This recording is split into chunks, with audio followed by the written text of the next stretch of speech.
Right, so in this video I will try to comment on some typical things you should notice from our big assignments that went through all these different topics. First off, in the first exercise, in number C here, we wanted to find which day Daniel runs more than Charlie for the first time. And the way we do that is I set up the equation where I equate them, and then I can either solve it using a numeric solver. Then I get this 184 point something, and that must mean that it's 185, that it's the first day that Daniel runs more than Charlie. I could also have done it graphically, where I would plot this as my y1 and this as my y2. In that case, I would have made a little sketch of the coordinate system and the two graphs and sort of marked where I found the intersection. And then that would be that. Another thing is in this question with the C's and positive and negative tests, relevant. When you calculate D, what you get is actually this result here, but I need to round it off to 3 significant figures, and that means I get this. Like the 315 gets rounded off to 32. So that will be my answer. But when I then get to the next question, I need to divide by that answer. I need that answer again. And in this case, I actually use the full value because then I get the correct result here. If you don't do that, if you use the approximate value, then you get a slightly off result. So remember that every time you give answers as the final thing in an exercise, round it to 3 significant figures unless you have an exact value. But if you use that result in further questions afterwards, use the full result with all the difference. Alright, moving on to 4. That was the TVM solver. So in this case, I would write that I used the TVM solver on the PDC, and I would write up the input.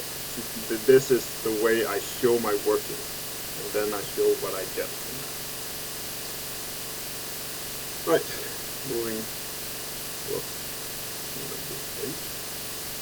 line. In this case, 8B, you were given 2 rows of a table, and you needed to do a t-test using this. It's a 2-sample t-test because I have samples from 2 things, 2 trees. So right, I used the 2-sample t-test on the PDC with the 2 lists, and that gives me this value. And a lot of you got this value wrong, and that is, I think, because you have your calculator set to the wrong setting. So a couple of things you need to remember is that it should always be on degrees when you have standard level. The stat diagnostics should always be on. That gives you the R value when you do linear regression. And finally, when you do a test, let's say I had typed in my things and I did the 2-sample t-test here, you need to have this pool needs to be yes. Otherwise you're going to get the wrong result. So make sure that when you do a test, the pool thing says yes. Alright.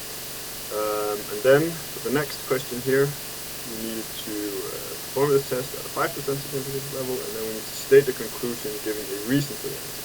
So a lot of you said, well, my p-value is less than the significance level, therefore we reject a 0. Fine, that's correct. That's the conclusion of the test. Ish. And the reason for the answer, that's this up here. That's the argument why we take that thing.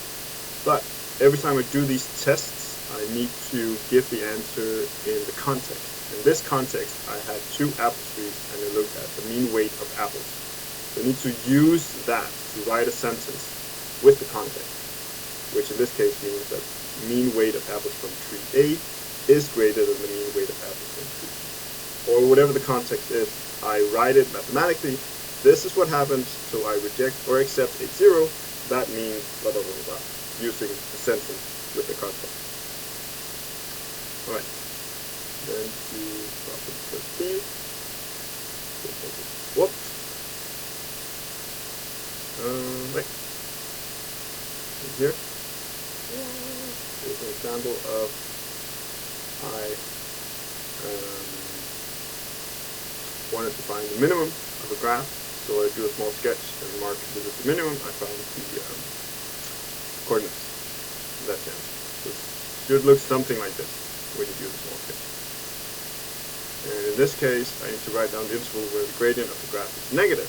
Now this is an interesting problem because when the gradient of the graph is negative, that is from -3 to 2, because this is at -3, and after that it's going to go down, and then at 2 it has a horizontal tangent again. So between -3 and 2 it has negative gradients. Now they could have asked this question another way. They could have asked, give the interval in which f is decreasing. If it's decreasing, then it would be less than or equal to, less than or equal to.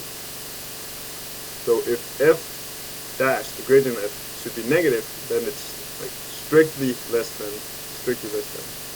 But if it's when the function is decreasing, it should be less than or equal to.